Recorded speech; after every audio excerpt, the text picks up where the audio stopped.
I mean, you got the first sort of mainstream African American who is articulate and bright and clean and a nice looking guy. I mean, that's a storybook, man. Yeah.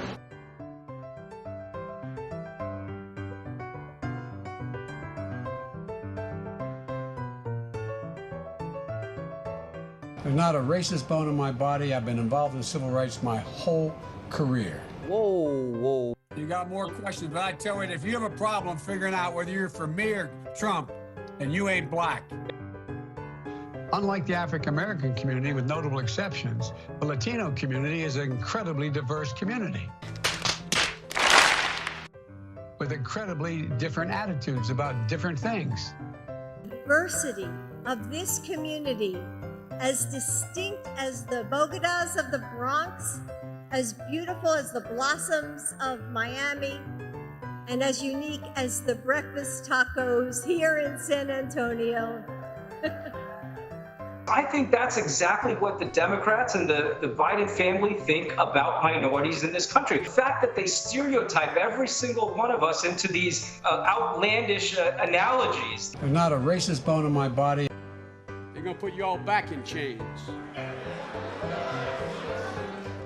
Articulate and bright and clean and a nice looking guy. What's less known is how he followed the lead of some of the Senate's most fervent segregationists. In a series of never-before-published letters reviewed by CNN, the strength of Biden's opposition to busing comes into sharper focus. Biden sought and received support from Mississippi Senator James Eastland, the Democratic chairman of the Judiciary Committee, and a leading symbol of Southern resistance to desegregation. He frequently spoke of blacks as, quote, an inferior race. But he did not say that Eastland and others were partners on several of Biden's anti-busing bills. On June 30th, 1977, Biden wrote, "Dear Mr. Chairman, I want you to know that I very much appreciate your help during this week's committee meeting in attempting to bring my anti-busing legislation to a vote." There's not a racist bone in my body. We have this notion that somehow if you're poor, you cannot do it. Poor kids are just as bright and just as talented as white kids.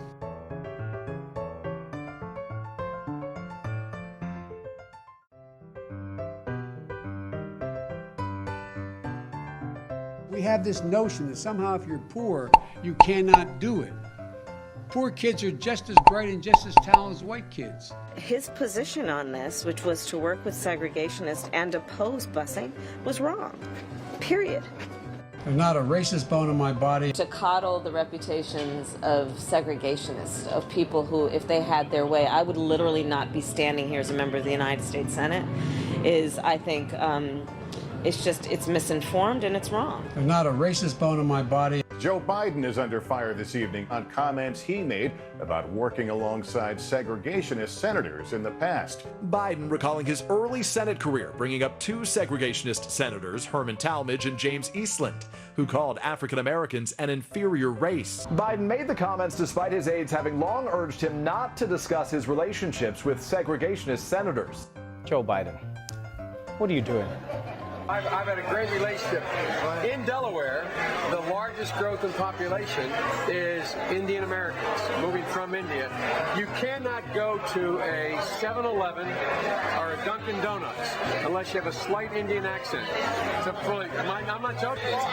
Oh, you have got to be kidding, sir. There's not a racist bone in my body. When I was 17 years old, like many of you, I participated in sit-ins to desegregate the restaurants and movie houses of Wilmington, Delaware. I came out of the civil rights movement. I was one of those guys that sat in and marched and all that stuff. I marched with tens of thousands of others to change attitudes. We changed attitudes.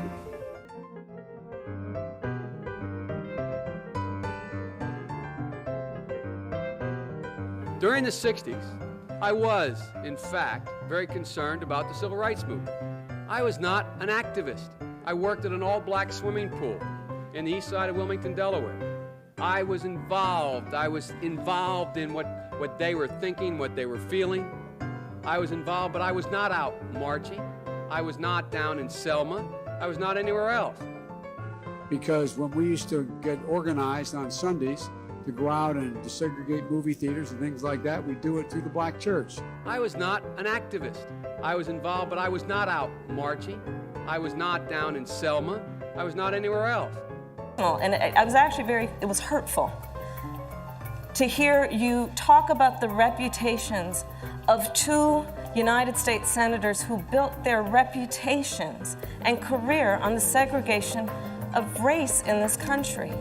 And it was not only that, but you also worked with them to oppose busing. And, you know, there was a little girl in California who was part of the second class to integrate her public schools. And she was bused to school every day. And that little girl was me. Despite insisting that she wasn't calling Biden racist, Harris was in fact accusing him of preventing black students from integrating into white schools and of being friends with openly racist politicians. There's not a racist bone in my body. We must take back the streets.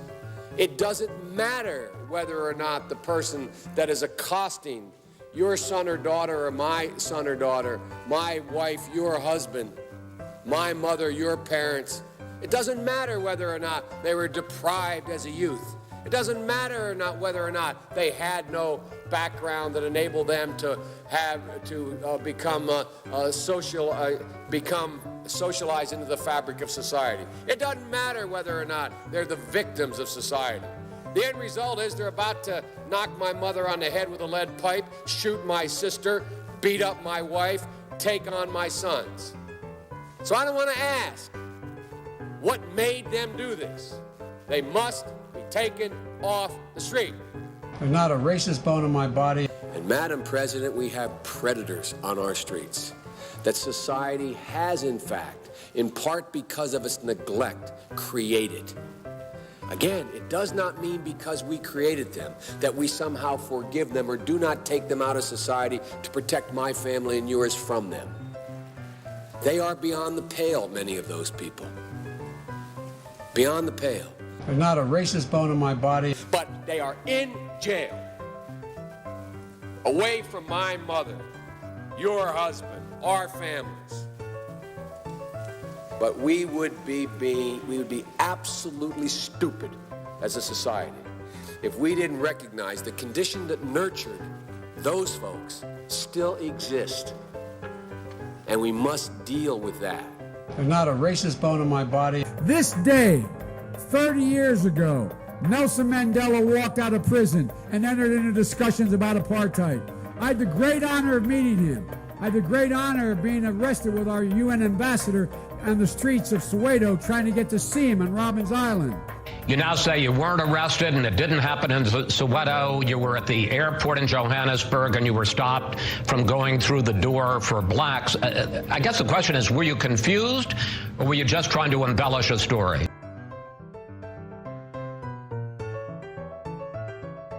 What's something that you always carry with you? Hot sauce. Really? Yeah. Really? Yeah. Are you getting information right now? Hot sauce. Hot sauce in my bag, Swag? Hot sauce. Really? Yes. Now listen, I just want you to know, people are going to see this and say, okay, she's pandering to black people. Okay. Is it working? There's not a racist bone in my body. And this claim about Somali immigrants in his hometown of Wilmington, Delaware. It's a large, very identifiable Somali community. There's an awful lot of driving cabs, and are friends of mine, for real. I'm not being solicitous. I'm being serious. And it turns out factually incorrect. Only 15 Somalis live in the entire state, according to the Census Bureau. And Wilmington cab drivers told CNN they knew of no Somalis driving taxis. I mean, you got the first sort of mainstream African American who is articulate and bright and clean and a nice looking guy. I mean, that's a storybook, man. I'm smart. I know how to game the system. What am I doing here?